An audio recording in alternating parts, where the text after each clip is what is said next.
Ça fait vraiment plaisir d'être de retour et d'entendre le frère, le pasteur, donner le témoignage de la grâce de Dieu envers sa petite fille. C'est bien du Seigneur Jésus de faire des choses comme celle-là, certainement. Maintenant, nous sommes très heureux ce soir d'avoir parmi nous l'un de nos invités ici comme nous l'appelons, au service de prière de la nuit du Nouvel An. Un de mes bons amis, frère Ernie Fendler, l'un des convertis au Seigneur Jésus-Christ, un trophée de la grâce. Il est d'origine suisse, c'est de là qu'il est venu. Et je crois qu'il y a un frère avec lui, et ils habitent actuellement à Shavano, un certain frère Waters, de descendance allemande. Nous sommes heureux de les avoir parmi nous ce soir. Et puis, nous avons aussi parmi nous ce soir un précieux frère dans la foi, de l'Afrique du Sud, frère David Duplessis. Nous sommes heureux de l'avoir aussi parmi nous. Et nous, David et moi, nous envisageons ou nous prions et que le Seigneur nous donne un grand travail ensemble pour cette année qui vient, en Afrique et dans différentes parties du monde. Frère David est ici maintenant pour en discuter et pour prier à ce sujet, d'ici à lundi, afin de décider exactement quand et où aller en Afrique et dans différentes parties du monde.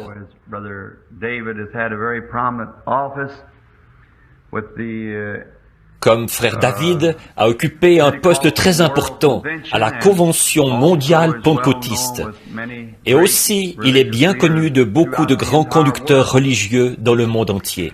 Et il a eu beaucoup d'influence pour ce qui est de persuader et d'inciter, au stade où nous en sommes maintenant, pour aider à rassembler le corps de Jésus-Christ, de toutes les croyances dénominationnelles, sans tenir compte de ce l'Église à laquelle ils appartiennent, ou de la marque qu'ils portent. C'est là l'Église pour laquelle Christ est mort. Et j'ai souvent pensé à ça. Dans le temps, j'ai aidé bien des fois à rassembler le bétail dans l'Ouest. Nous montions, frère David, et nous nous asseyions là où on conduisait le bétail à travers la clôture à bétail, jusque dans les montagnes, pour le nourrir pour les faire paître au pâturage de la forêt. Pendant que les prés poussaient en bas, des prés sauvages. Ensuite, ils coupaient les prés et on nourrissait le bétail pendant toute la période d'hiver, quand il y avait trop de tempêtes de neige là-haut dans les montagnes. Et je m'asseyais là sur la selle et je regardais le garde forestier faire passer le bétail. Et chaque ranch en bas qui pouvait faire pousser une tonne de foin. S'il pouvait faire pousser 50 tonnes de foin, ça signifiait qu'il pouvait mettre 50 bêtes. S'il pouvait faire pousser 1000 tonnes de foin, 1000 têtes de bétail pouvaient traverser.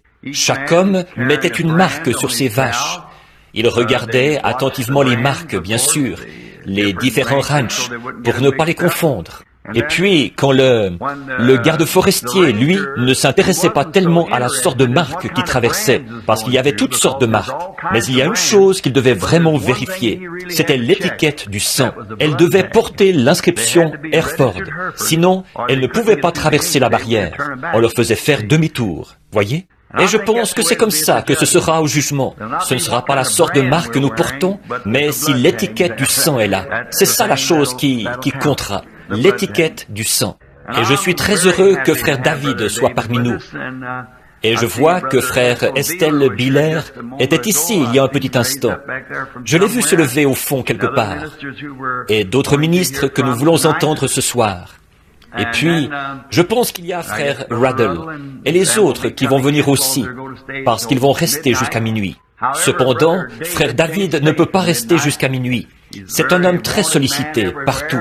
Et aussitôt que frère Rogers a appris qu'il était ici, eh bien, il va l'envoyer chercher pour qu'il soit là-bas à 10 heures. Ce qui veut dire qu'il partira d'ici dans peu de temps pour aller là-bas au sud de Louisville. Et j'ai pensé que ce serait bien, si frère David est d'accord, si nous le faisions venir nous dire ce qui est dans son cœur, nous prêcher, faire ce que le Seigneur lui met à cœur. Nous aimerions tous entendre frère David Duplessis de l'Afrique du Sud. Permettez-moi de dire ceci, que quand j'étais là-bas en Afrique, dans ma grande campagne que le Seigneur nous avait donnée là-bas, son frère était mon interprète, frère Justus. Je crois que c'est comme ça qu'il s'appelle, frère Justus. Et ces frères Duplessis sont vraiment une famille de braves gens. Je pense qu'ils sont tous ministres, pour autant que je le sache. Et peut-être que leur père aussi était ministre. Et ils sont issus d'une famille de braves gens. Et frère David s'est fait un grand nom parmi toutes les églises et les dénominations partout dans le monde. Et frère David, j'aimerais que vous veniez maintenant nous parler ou nous dire ce que Dieu vous a mis à cœur. Venez. Et je suis très heureux de présenter à mon église ce soir. Voici frère Orman Neville, notre pasteur. Et à l'église, voici l'un de mes précieux amis et de mes compagnons de lutte au service de Dieu, frère David Duplessis de l'Afrique du Sud. Que Dieu vous bénisse, frère David. Parlez. Amen. C'est pareil pour nous tous, frère David. Hâtez-vous de revenir pour être encore avec nous. C'est très bien. Nous sommes certainement heureux. Frère David a dit là des choses. J'aurais bien voulu avoir mon stylo, je les aurais notées.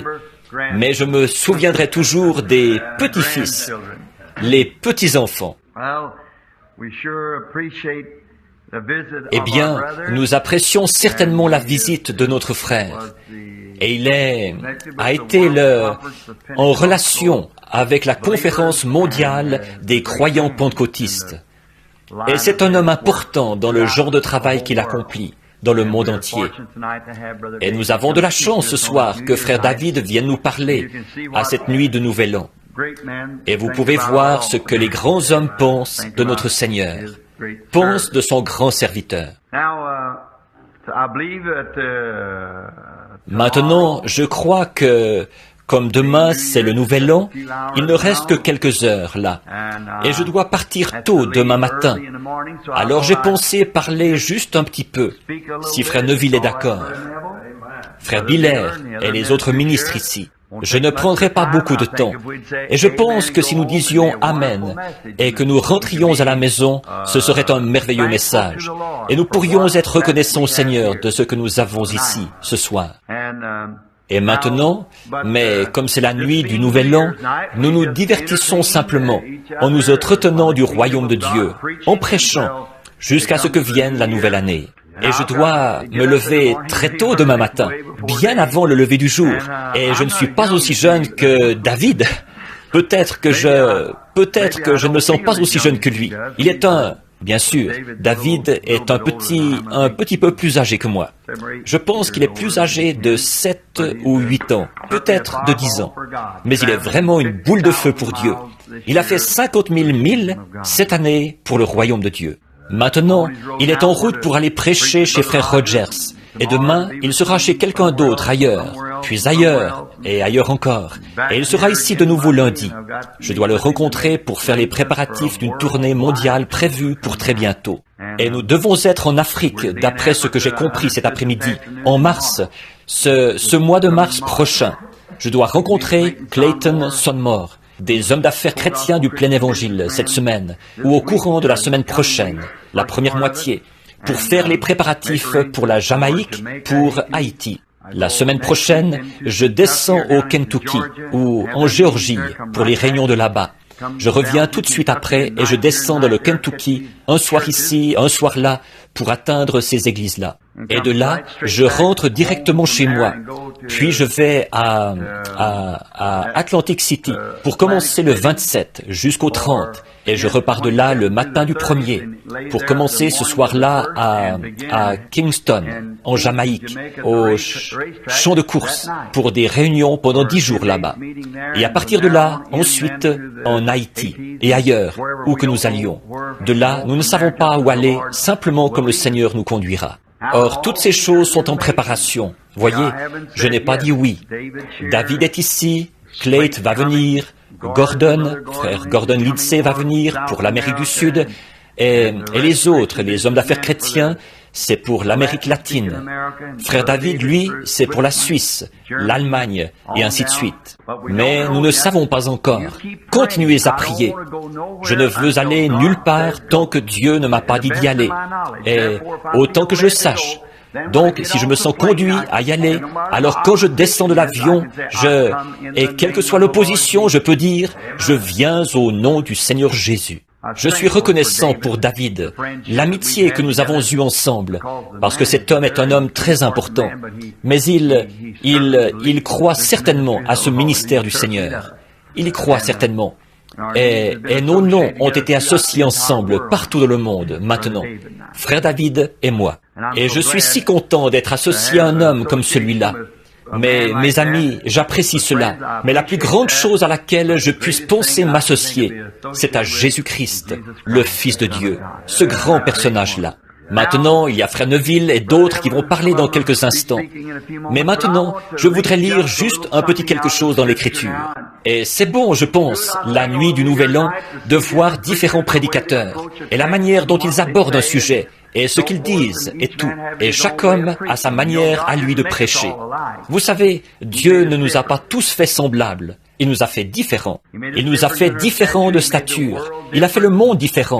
Et de grandes montagnes, de petites montagnes, des prairies, des déserts, de grandes fleurs blanches, des fleurs bleues, et toutes les différentes espèces. Il nous fait simplement différents, c'est tout. Il fait des cheveux roux, des cheveux noirs, des cheveux châtains, des cheveux blancs, gros, minces, grands, oh, et quoi encore? Voyez, il nous fait simplement différents. Dieu est un Dieu de variété, et j'aime assez cela, pas vous? Mais que ce soit toujours la même chose, tout le temps? Oh là là, j'aime ceci.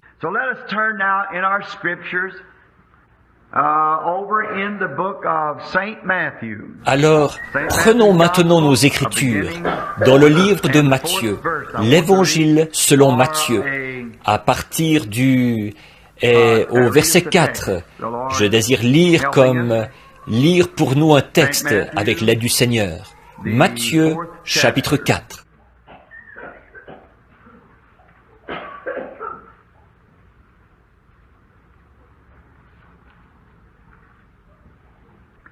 I believe before we read, let's pray. Gracious Heavenly Father, je crois, avant de lire, prions.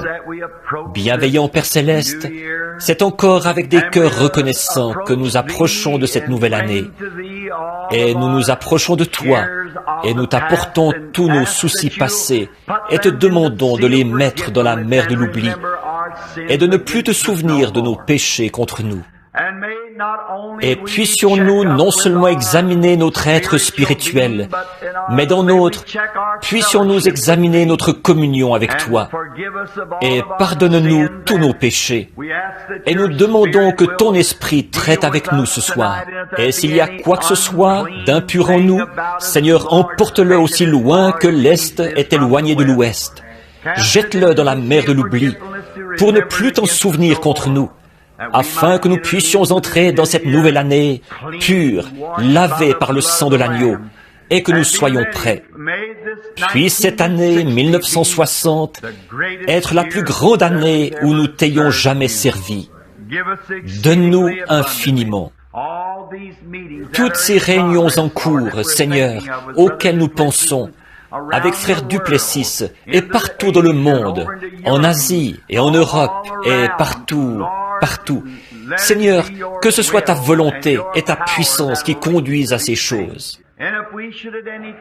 Et si, à n'importe quel moment, nous devions sortir de ton sentier divin prédestiné, puisse le Saint-Esprit barrer le chemin et nous arrêter, Seigneur, et nous ramener au bon endroit. Accorde-le. Bénis cette petite église, Seigneur. Il y a environ tout près de 30 ans, je pense, qu'elle se tient ici maintenant, comme un mémorial de la grâce de Dieu envers un peuple humble. Nous te prions, Père, de bénir Frère Neville, le pasteur. Bénis toute l'église. Bénis les administrateurs, les diacres, le conducteur de chant, la pianiste et tous les laïcs, tout le monde, les moniteurs de l'école du dimanche, quoi encore. Seigneur, puissions-nous être en mesure de croître cette année dans la grâce de Dieu. et puissent nos membres croître en nombre et recevoir plus de ta grâce, plus que dans les années passées. Accorde-le, Père. Maintenant, aide-nous, alors que nous abordons ce texte que nous nous apprêtons à lire, ta parole. Et il n'y a que toi, Seigneur, qui puisse l'interpréter. Aussi nous te prions de nous accorder cela, dans l'intérêt du royaume de Dieu. Au nom de Jésus-Christ, Amen. Je vais annoncer tout de suite ce que j'ai choisi comme sujet pour les quelques instants qui vont suivre.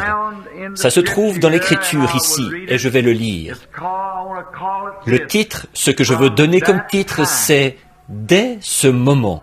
Je ne pensais pas, j'avais dit l'autre soir que je ne pensais pas pouvoir venir, à cause de ma gorge qui s'irritait. Et ma femme m'a dit hier ou avant-hier, elle a dit, « Dans ce cas, je suppose que tu n'iras pas à l'église. » Et j'ai dit, « Chérie, je pense que non. Ma gorge est tellement douloureuse et irritée. » Puis, le soir même, quand je me suis assis et que j'ai pris les Écritures, je suis tombé sur ceci. Frère Sothman est passé, il a dit, « Tu iras à l'église demain soir ?» J'ai dit, « Oui, j'y serai. » Et Meda a tourné les yeux vers moi et elle a dit, « Je ne te comprends pas. » J'ai dit, « Je ne m'attends pas à ce que tu me comprennes, vois-tu » J'ai dit, « Ni personne d'autre. Aucun de ceux qui sont conduits par l'Esprit de Dieu ne pourra jamais être compris. Notre Seigneur, on ne pouvait pas le comprendre. Il semblait parler d'une manière, une minute, et d'une autre manière, la minute suivante. Et ailleurs, il parlait d'autre chose. Quelquefois, c'était Jésus qui parlait, les autres fois, c'était Dieu qui parlait. Vous voyez? Même les disciples, ils ont dit, là, finalement, ils ont dit, « Voici, maintenant tu parles ouvertement. Maintenant nous comprenons. » Voyez? Et Jésus a dit, « Est-ce que vous croyez maintenant? » Voyez-vous, après ça, vous ne pouvez tout simplement pas le faire, parce que vous êtes conduit par l'Esprit, et vous commencez à faire quelque chose. Vous découvrez que Dieu veut vous utiliser quelque part. Vous devez vous arrêter ici, y aller par ici, simplement conduit par l'Esprit. Ce sont des gens étranges, singuliers. Ils ont une vie qu'ils veulent consacrer à Dieu. Et puis, voici ce que je dis toujours. Je ferai ceci si le Seigneur le veut. Voyez, si je fais une promesse à quelqu'un, je le ferai si le Seigneur le veut. Voyez, et par conséquent, alors, si ce n'est pas la volonté du Seigneur, je parlerai sur ce message si le Seigneur le veut. Il pourrait m'adresser un appel en plein milieu de ce message pour que je parte pour la Californie. Je mettrai tout de côté et je partirai pour la Californie à toute vitesse. Et c'est comme ça que je veux vivre. Je ne veux rien qui m'attache. Je ne veux rien qui soit de grande envergure, qui vaille des millions de dollars et qui oblige à avoir tant d'argent chaque jour, ce qui m'attacherait. Je veux être là où, quand Dieu me dit, « Je veux que tu ailles ici vers ces gens. Ils ne sont que 5, mais vas-y, et reste là jusqu'à ce que je te dise de partir. » C'est là que je veux aller. Je n'ai aucune obligation, simplement. Et s'il veut que j'aille outre-mer, voici, on venait de parler d'aller en Allemagne ou en Afrique. Et une millionnaire, juste au moment où l'Esprit m'a mis à cœur d'aller en Afrique, elle a dit, « Je vais parrainer le voyage et tout payer. » Voyez, c'est tout. Pourquoi devrais-je m'inquiéter pour l'argent et les choses, alors que tout cela appartient à mon Père? Voyez, il peut simplement parler à cet homme riche-ci, ou cet homme riche-là, ou ces gens-ci, ou ces gens-là. Moi, je n'ai aucune raison de m'inquiéter pour ça. Voyez, Dieu s'occupe de toutes ces choses. Voilà. Frère Roy, c'est comme ça qu'il faut vivre. Le laisser, lui, s'en occuper. C'est tellement agréable. Maintenant, prenons nos Écritures au chapitre 4 et commençons à lire vers le verset 12 du chapitre 4 de l'Évangile selon Matthieu.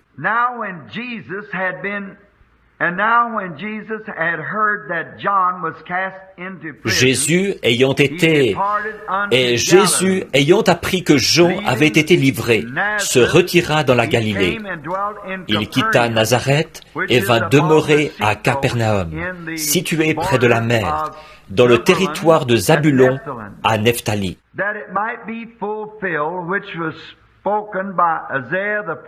afin que s'accomplit ce qui avait été annoncé par Ésaïe le prophète. Le peuple de Zabulon et de Nephtali, de la contrée voisine de la mer, du pays au-delà du Jourdain et de la Galilée des gentils.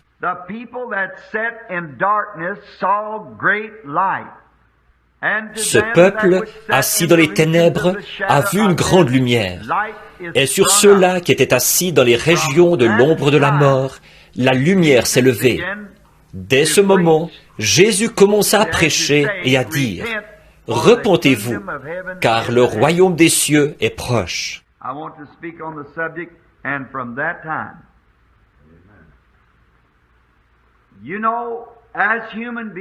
Je veux parler du sujet et dès ce moment. Vous savez, en tant qu'être humain, nous pensons tous aux choses à partir d'un certain moment. Telle ou telle chose a eu lieu et à partir de ce moment-là. Et maintenant, très souvent, vous rencontrez un vieil homme ou une vieille femme et ils aiment se référer au passé, à un moment où quelque chose avait eu lieu, de sorte qu'ils puissent, de manière distincte, le fixer et dire « c'était à ce moment-là ».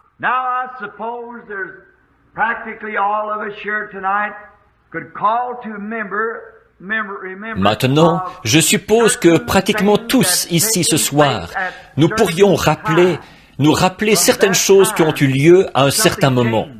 Dès ce moment, quelque chose avait changé. Telle ou telle chose était arrivée à ce moment-là.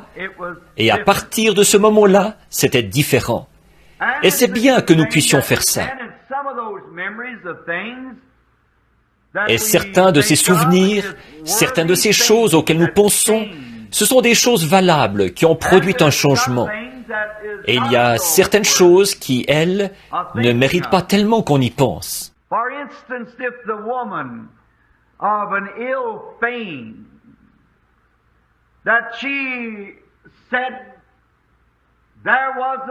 Par exemple, si la femme de mauvaise vie, là, elle disait « À un moment donné, j'étais une bonne fille, droite, de haute moralité, et tel soir, ou à tel endroit, telle chose est arrivée. »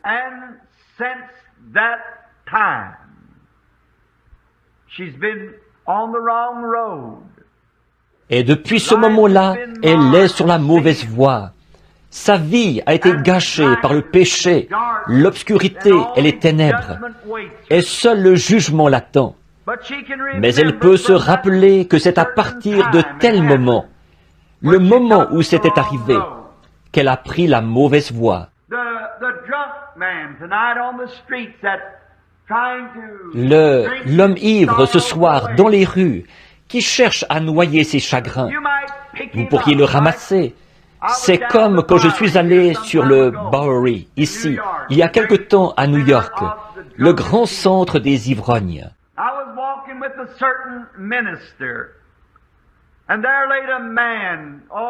Je me promenais avec un certain prédicateur, et il y avait un homme couché là. Oh, il y en avait tout plein. Des hommes complètement inoffensifs, sans défense, couchés là avec leurs vêtements tout mouillés devant et le visage couvert de barbe. Et ils étaient vraiment dans un état terrible. Et ils étaient parfaitement inoffensifs. Et ce prédicateur a dit, « Ramasse celui-là et pose-lui donc la question. » Et je suis allé vers cet homme qui était couché, avec un pied sur le pare-choc d'une voiture, couché la tête sur la rue. Et alors qu'il avait été incapable à certains moments d'aller aux toilettes. Oh, il était vraiment dans un état terrible. Et je l'ai tenu et j'ai dit, « Pouvez-vous parler ?» Et il ne me donnait pas de réponse. Alors le prédicateur s'est accroupi. Il s'y connaissait plus sur la manière de traiter avec lui. Et il lui a demandé, « Qui êtes-vous » Et finalement, il a réussi à le réveiller suffisamment pour qu'il dise, « Si vous me payez à boire !» Et nous avons fini par découvrir qu'il pouvait montrer du doigt la banque dont il avait été président. Eh bien, il a dit, « Nous sommes prédicateurs. Pourriez-vous me dire ce qui s'est passé? Si vous me promettez à boire. » Eh bien, nous ne pouvions pas faire ça. J'ai dit, « Je ne saurais ajouter du chagrin à vos chagrins.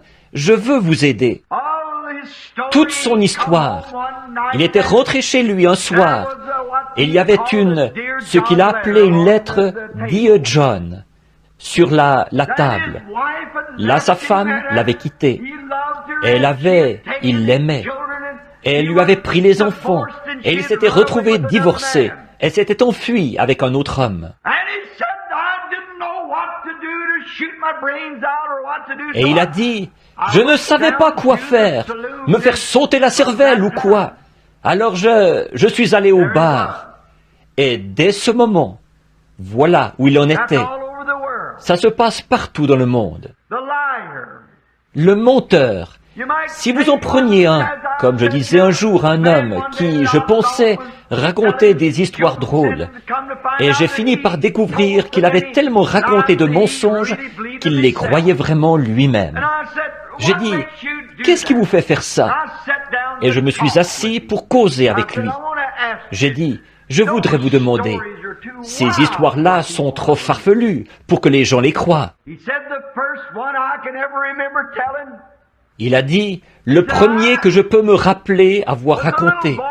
Il a dit, j'étais un petit garçon élevé dans un bon foyer. Et il a dit, j'étais sorti et j'avais fumé des cigarettes de barbe de maïs, juste pour paraître dégourdi. Et j'avais mangé du café pour l'enlever de mon haleine. Et il a dit, j'avais fait ça derrière la vieille cheminée, derrière la maison. Et il a dit, je n'oublierai jamais quand ma mère m'a accroché et qu'elle m'a dit, fiston, fais-moi sentir ton haleine. Et je lui ai soufflé mon haleine au visage. Et il a dit, tu as mangé du café pour enlever quelque chose de ton haleine. Qu'est-ce que tu as fait? Est-ce que tu as fumé des cigarettes? Et il a dit, quelque chose m'a dit de lui dire la vérité. Il a dit, mais j'ai dit, non maman, croix de bois, croix de fer, je n'ai pas fumé de cigarette. Il a dit, et c'est dès ce moment que ça a commencé. Nous pouvons tous trouver quelque chose qui a commencé à un certain moment. Et à partir de ce moment-là, les choses avaient changé. Et il y a d'autres choses qui sont valables, auxquelles nous pourrions penser. Des hommes qui avaient de bonnes intentions ont essayé de recommencer des choses, de faire des choses à un certain moment. Par exemple, au début, quand l'électricité a été découverte par Benjamin Franklin et qu'on était en mesure de la maîtriser, ils se sont mis à dire, à partir de ce moment-ci, il n'y aura plus jamais de guerre. En effet, on va pouvoir électriser les barrières à une tension tellement élevée qu'aucun homme ne pourrait les traverser. Ils avaient de bonnes intentions.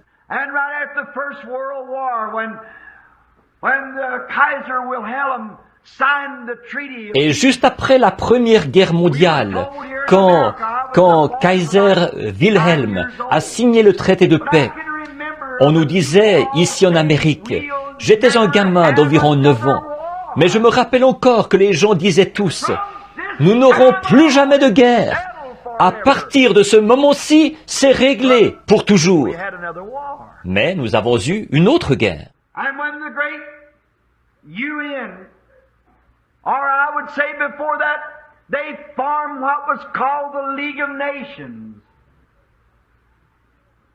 Et quand la grande ONU, ou je dirais avant ça, ils avaient formé ce qu'on appelait la Société des Nations, et ils disaient, maintenant, nous n'aurons plus de guerre, parce que nous avons une Société des Nations qui va faire la patrouille partout dans le monde. Et s'il y a un soulèvement quelque part, ces hommes de toutes les nations vont aller là-bas et assurer la police, partout dans le monde. Mais ça a été un échec. Ils ont continué à avoir des guerres. Et ce sera la même chose pour l'ONU.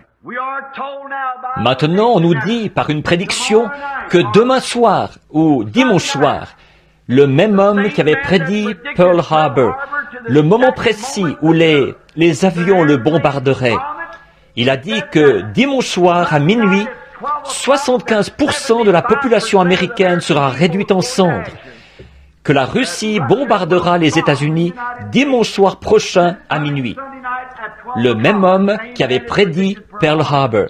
Il ne l'annonce pas, parce que les gens seraient pris de panique. Je ne crois pas ça. Voyez, non. En effet, on ne peut pas supporter une guerre atomique.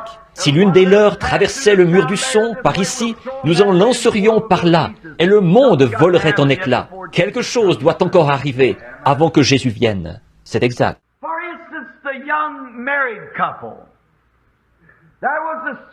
Par exemple, le jeune couple marié. À un certain moment, ils se sont mariés.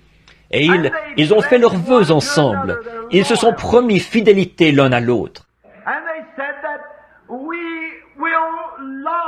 Et ils se sont dit, nous nous aimerons, nous honorerons et nous chérirons, aussi longtemps que nous vivrons tous deux.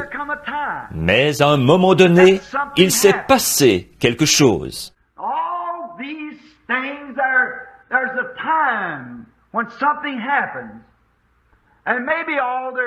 Toutes ces choses-là, il y a un moment où il s'est passé quelque chose. Et peut-être que tous leurs vœux, et toutes les sociétés des nations, et tout, peut-être qu'ils avaient de bonnes intentions, mais tout ça, ça s'est terminé. Tout s'est effondré sous les pieds de l'homme.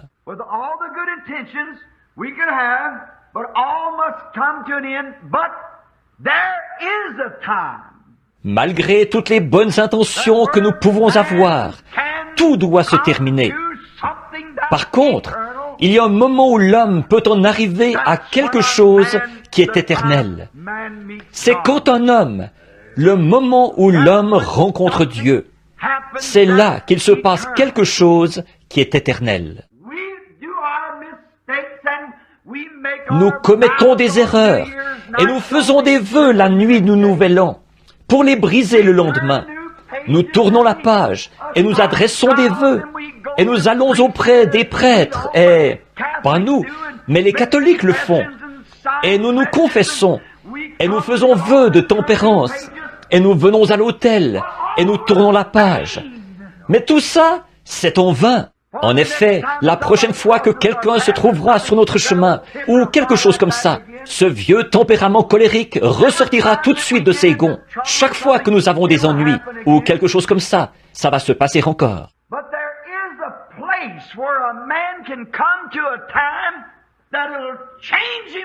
Mais il y a un lieu où un homme peut venir, un moment, et ça le changera pour toujours, pour l'éternité.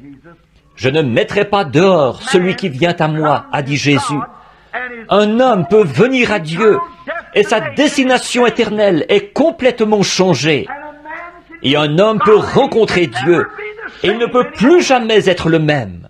Vous ne pouvez pas rencontrer Dieu et rester toujours la même personne que vous étiez. Si vous vous détournez de lui, vous serez une personne pire que vous ne l'avez jamais été. Si vous le recevez, vous avez la vie éternelle, et il vous ressuscitera au dernier jour, selon sa promesse.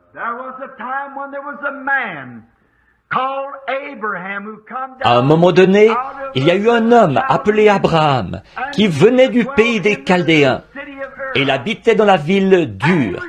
Et il n'était qu'un homme, un brave homme. Peut-être que son père adorait les idoles, parce qu'il venait de Babylone. Il n'était qu'un homme ordinaire, et il avançait en âge. Il avait 75 ans, et sa femme en avait 65. Et un jour, Abraham, pendant qu'il était peut-être dans le champ, en train de chasser, ou peu importe ce qu'il faisait, ramasser des baies, ou quel qu'était son travail, il a rencontré Dieu. Et dès ce moment, il a été changé. Il a pu appeler les choses qui n'étaient pas comme si elles étaient, parce qu'il avait rencontré Dieu. Il connaissait la minute et l'heure où il avait rencontré Dieu. Ça l'avait changé. Et Dieu l'a appelé pour qu'il soit le père d'un grand nombre de nations. Et il a cru Dieu, et il a cru sa promesse, parce qu'il avait rencontré Dieu. 25 ans plus tard, il discutait, il cherchait à le dégoûter, en lui disant qu'il avait cru une chose qui était fausse. Mais la Bible dit, il fut fortifié de plus en plus, donnant la louange à Dieu. parce qu'il savait que Dieu devait tenir cette promesse. C'est comme ça que quand un homme rencontre Dieu, ça change sa nature, ça lui donne un super sens. Comme je le disais l'autre soir, l'homme naturel n'a que les 5 sens. Mais le croyant, quand il rencontre Dieu, il reçoit quelque chose de différent. C'est un super sens qui l'élève au-dessus des ombres. Ça lui fait croire des choses qui sont impossibles à s'accomplir. Il croit quand même qu'elles s'accompliront, parce que Dieu l'a dit. Quand un homme rencontre Dieu, il se produit quelque chose. À un moment donné, un homme avait été formé dans toute la sagesse, toute la théologie de la parole de Dieu. Il la connaissait par la lettre. Il avait été instruit. Il avait tous les diplômes. Il était tellement intelligent qu'il pouvait enseigner aux érudits égyptiens et à leurs enseignants. Il connaissait tout ça par la lettre. Et avec ça, pourtant, un lâche qui était en fuite. Il était allé derrière le désert et il faisait paître des brebis pour un étranger. Mais un moment est venu où Dieu l'a rencontré là-bas, dans le buisson ardent. Et à partir de ce moment-là, Moïse a été changé parce qu'il avait rencontré Dieu dans un buisson ardent. Et face à face avec Dieu, il ne pouvait plus rester le même. Quand un homme ou une femme, peu m'importe le nombre de vœux que vous faites, ou le nombre de pages que vous tournez, tant que vous n'avez pas rencontré Dieu, vous ne pouvez pas être changé. Mais une fois que vous avez rencontré Dieu, alors vous êtes changé pour toujours. Ça n'a pas seulement changé Moïse, ça a changé Israël, ça a changé l'Égypte, ça a changé le monde à l'époque. Parce qu'un seul homme avait rencontré Dieu et l'avait pris au mot. Ce qu'il nous faut aujourd'hui, c'est quelqu'un qui va rencontrer Dieu face à face et lui parler de la situation. Quand des hommes rencontrent Dieu, les choses changent, certainement. C'est le seul moyen par lequel nous pouvons recevoir des choses. Et à partir de ce moment-là, Moïse, le lâche, Moïse, celui qui était en fuite, avait été changé. Et dès ce moment, il est devenu le serviteur du Seigneur. C'est toujours comme ça que ça s'opère. Quand un homme rencontre Dieu, les choses changent. Il y a eu une jeune fille, une fois, qui n'avait pas plus de 18 ans, ou peut-être même pas cet âge-là, qui était en route vers un puits un matin pour chercher un seau d'eau à Nazareth.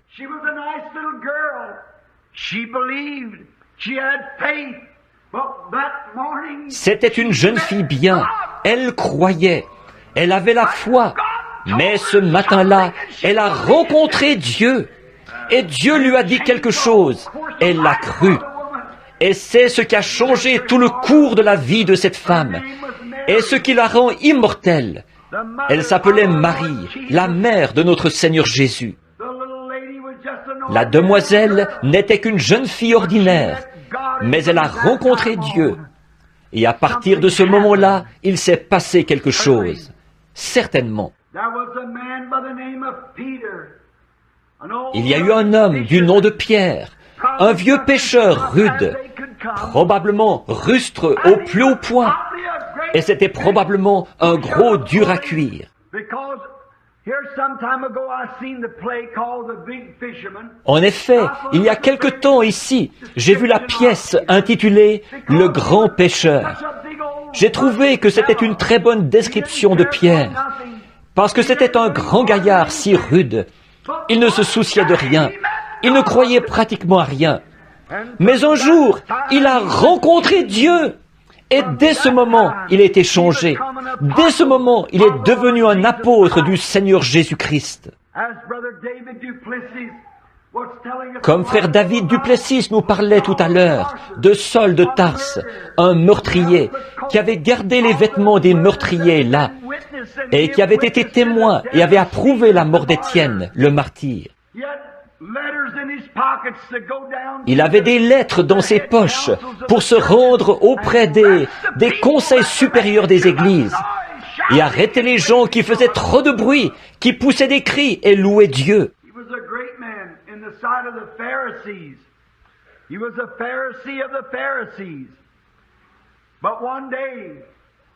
C'était un grand homme aux yeux des pharisiens. Il était le pharisien des pharisiens. Mais un jour, il était en route pour Damas et il a rencontré Dieu. Une lumière a resplendi autour de lui.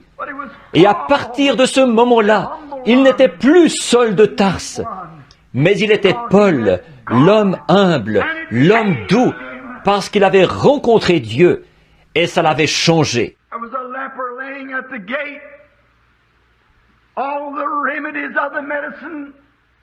Il y a eu un lépreux couché à la porte.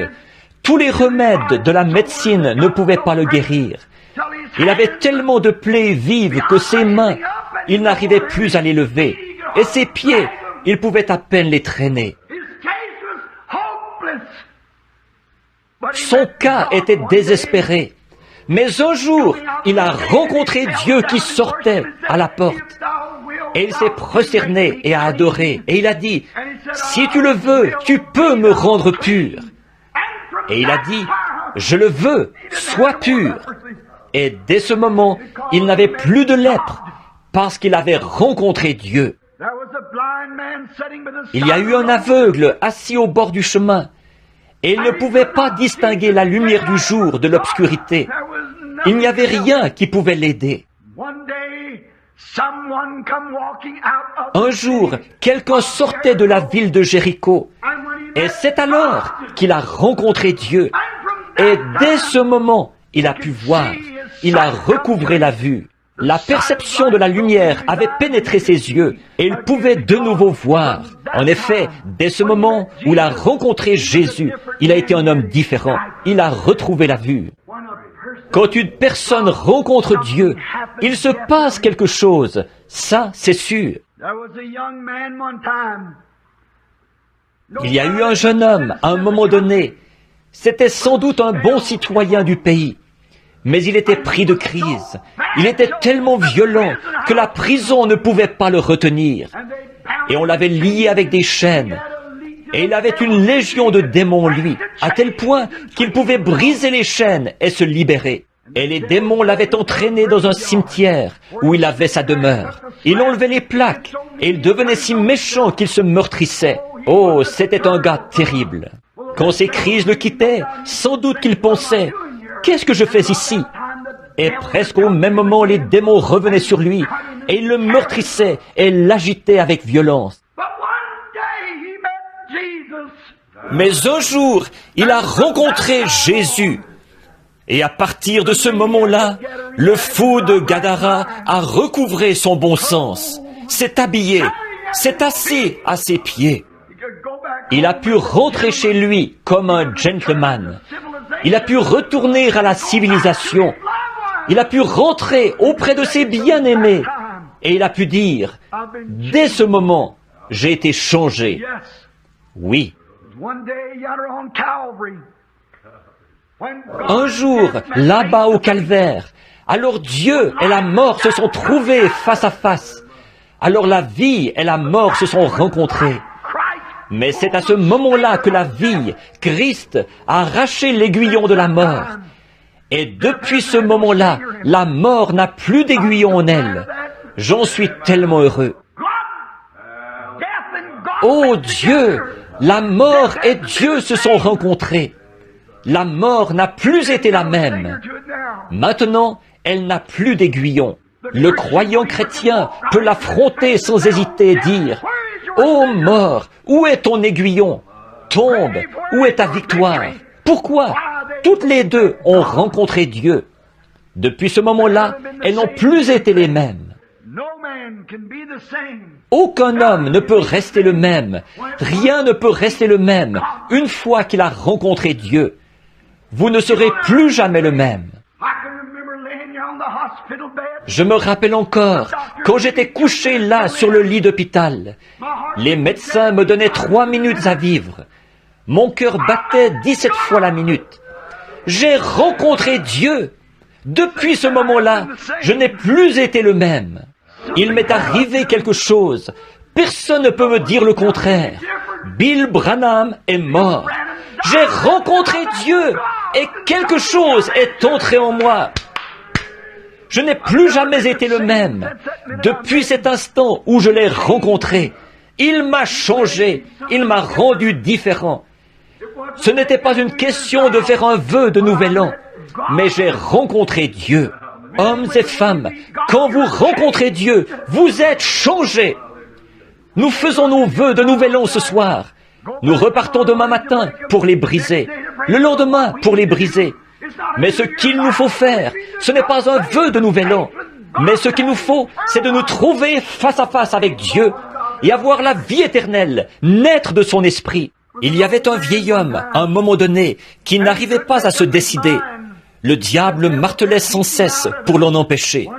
Un jour, dans le champ, il s'est agenouillé pour prier. Pendant qu'il priait, il a planté un pieu. Il a dit que ceci soit un mémorial. Satan, si jamais tu reviens vers moi, je te montrerai ce pieu. Je te dirai que c'est ici même que j'ai rencontré Dieu et qu'à partir d'ici, c'était réglé. C'est ça qu'il nous faut. Peut-être pas un pieu dans un champ, mais quelque part, le secret d'une chambre, un lieu. Pas, oh, ce soir, il y aura des centaines de vœux qui seront faits, des milliers de vœux qui seront faits. Et l'an prochain, il nous faudra les refaire tous, de nouveau.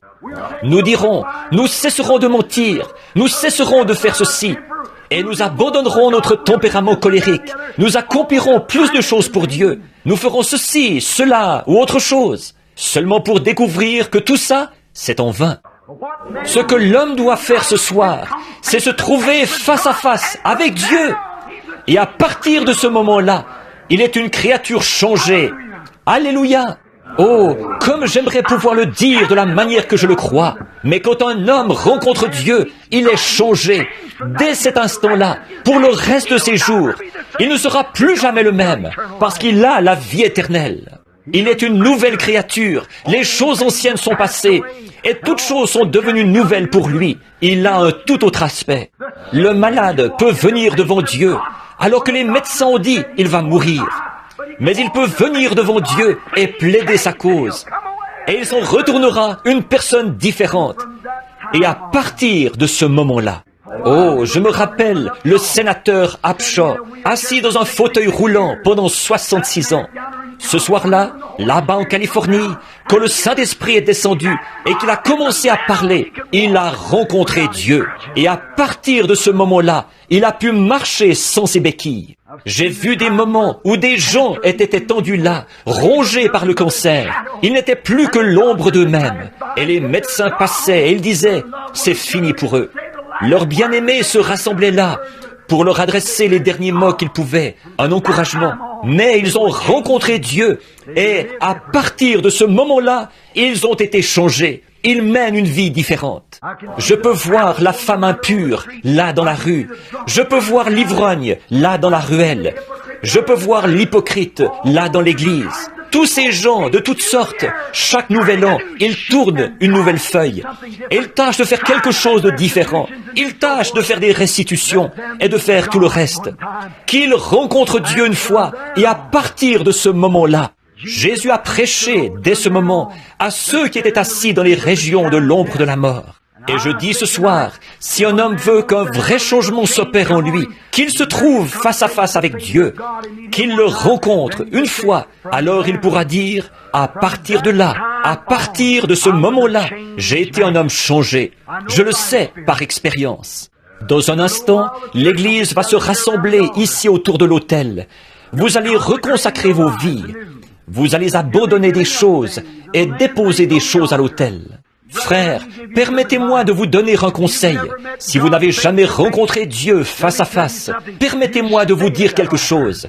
Restez à l'autel, restez-y simplement, jusqu'à ce que vous rencontriez Dieu. Alors vous pourrez montrer du doigt cette nuit de Nouvel An. Non pas pour dire, j'ai tourné la page, j'ai fait un nouveau vœu, mais à partir de ce moment-là, j'ai rencontré Dieu. Et ma vie a été changée, et les choses ont été différentes, et tout est redevenu nouveau pour moi à partir de ce moment-là, à partir du moment où on rencontre Dieu. Il ne s'agit pas de rencontrer une nouvelle année. Nous allons y faire face dans quelques minutes, tantôt, dans environ 2h30, je pense. peut-être moins que ça. Nous rencontrerons une nouvelle année, face à face. Nous la rencontrerons avec des vœux, nous la rencontrerons avec des engagements, nous la rencontrerons avec de bonnes intentions, nous la rencontrerons en disant, nous tâcherons de tourner la page, nous tâcherons d'agir autrement. Tout ça, c'est bien, j'apprécie ça. Frères, ce ne sera jamais éternel, tant que vous n'aurez pas rencontré Dieu, premièrement. Quand vous aurez rencontré Dieu, premièrement, à partir de ce moment-là, tout sera différent. Prions, alors que nous courbons la tête. Seigneur Jésus, Fils de Dieu, je me rappelle le moment où je t'ai rencontré, Seigneur. Je me rappelle le misérable que j'étais, moi qui menais une bonne vie vertueuse. Je ne sortais pas, je ne buvais pas, je ne jouais pas à des jeux d'argent, je ne fumais pas, ni rien. Mais je savais, Seigneur, quand la mort est entrée furtivement dans cette chambre d'hôpital, il y a quelques 22 ans, qu'il y avait quelque chose qui manquait dans ma vie. C'est là que j'ai rencontré Dieu. Et dès ce moment, Seigneur, j'ai essayé de te servir. Ma vie a été changée et tout a pris un aspect différent. Je suis tellement heureux de t'avoir rencontré, Seigneur. Et ce soir, en faisant face à la nouvelle année, je suis heureux de dire que je peux y faire face avec l'Esprit du Dieu vivant dans mon cœur. Donne-nous des expériences, Seigneur. Accorde-nous de ta bonté et de ta miséricorde. Pardonne-nous nos péchés. Et donne-nous de vivre tout au long de cette année prochaine. Ô Seigneur Dieu, avec cette expérience, nous t'avons rencontré et nos vies ont été changées. Accorde-le, Seigneur. Pardonne-nous nos manquements. Place en nous ton Saint-Esprit. Conduis-nous et guide-nous. Dieu notre Père, voici en face de moi l'année 1960. Et il y a des occasions d'une série de réunions à travers le monde où il semble que même des dizaines de milliers et des milliers de païens primitifs, des idolâtres et tout pourraient venir à toi. Ô Seigneur Dieu, avec ton esprit dans mon cœur, je suis devant ton autel ce soir et devant toi et je dis, aide-moi, ô Dieu, mon cœur brûle de zèle, je t'aime, Seigneur. Je m'abandonne à toi pour te servir. Conduis-moi partout où tu veux me conduire. Envoie-moi partout où tu veux m'envoyer, Seigneur. Parle simplement et je partirai. Bénis mon Église, bénis Frère Neville, bénis tout le monde ici, les nouveaux venus parmi nous, et ces pasteurs qui parleront à tour de rôle au cours de la soirée. Je te prie, ô Dieu, de bénir leur ministère. Bénis Frère Neville, bénis Frère Juni Jackson, Frère Biller, tous ces autres ministres, bénis-les, Père. Donne-nous une grande année en 1960. Seigneur, nous qui savons que nous t'avons rencontré face à face, et qui savons ce que c'est que de naître de nouveau de ton esprit, accorde-nous ta grâce éternelle pour te servir. Nous prions au nom de Jésus. Amen. L'aimez-vous? L'année 1960, qu'elle ne soit pas que j'ai tourné la page, qu'elle ne soit pas que je tâcherai de commencer une nouvelle vie, qu'elle soit plutôt que j'ai rencontré Dieu. Et dès ce moment, à partir de ce moment-là, j'ai eu la paix qui surpasse l'intelligence. J'ai eu une joie ineffable et glorieuse. J'ai eu une satisfaction. Même si la mort devait venir vers moi, je serais dans les bras de Dieu, 1 minute après mon dernier souffle. Quoi qu'il advienne, qu'ils la fassent exploser dimanche soir s'ils le veulent. S'ils le veulent, la bombe n'aura pas fini d'éclater que nous serons dans la gloire avec lui. Amen. Il n'y a rien qui puisse nous faire du mal. Alléluia. Je suis si heureux d'avoir rencontré Dieu. Je suis si heureux de pouvoir dire, dès ce moment, en identifier l'instant précis. Quand j'ai rencontré Dieu, il m'est arrivé quelque chose. J'ai été changé dès cet instant-là. Depuis ce moment-là, j'ai été changé à jamais. Je suis tellement heureux d'être sur ce chemin ce soir, comme un témoignage à la gloire et à la puissance de Dieu. Un rien du tout ici, et Dieu est descendu là. Il m'a donné sa grâce, et m'a sauvé, et m'a guéri, et m'a rempli de son esprit. Et il m'a permis de prêcher son évangile, ce qui est le plus grand honneur qu'il y a au monde. Depuis ce moment-là, jusqu'à ce moment-ci, je n'ai jamais eu un seul regret. Mais j'ai été reconnaissant tous ces jours, et je le serai pour toute l'éternité, d'avoir rencontré Dieu. Que Dieu vous bénisse. Très bien, frère Neville.